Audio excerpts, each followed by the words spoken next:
Hi friends, మీరందరూ ఈరోజు కార్తీక పౌర్ణమి సందర్భంగా కార్తీక దీపం పెడతారు. ఆ దీపం పెట్టిన తర్వాత ఈ శ్లోకం చదువుకోండి, మహాపుణ్యం.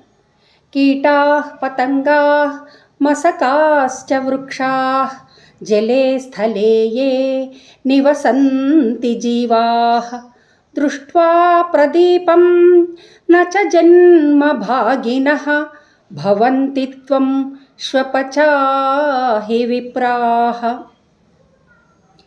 84 లక్షల జీవరాశులలో మనిషి తప్ప ఈరోజు ఏ జీవి కూడా దీపం పెట్టలేదు కదా. ఆ మూగ జీవాల కోసం ఈరోజు మనం దీపం పెడుతున్నాం అన్నమాట. ఈ శ్లోకం అర్థం ఏంటంటే, కీటకాలు, పక్షులు, వృక్షాలు, నీటిలో ఉండే జీవాలు, నింగిలో ఉండే జీవాలు, భూమి మీద ఉండే జీవాలు అన్నీ ఈరోజు మనం పెట్టిన ఈ దీపం యొక్క వెలుగును చూసి తమ కోట్ల కోట్ల జన్మల నుండి చేసిన పాపాలనన్నింటినీ పోగొట్టుకొని మోక్షం పొందుగాక.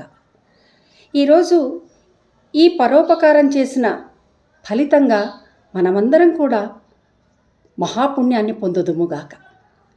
తప్పకుండా చదువుకుంటారు కదా. ధన్యవాదాలు.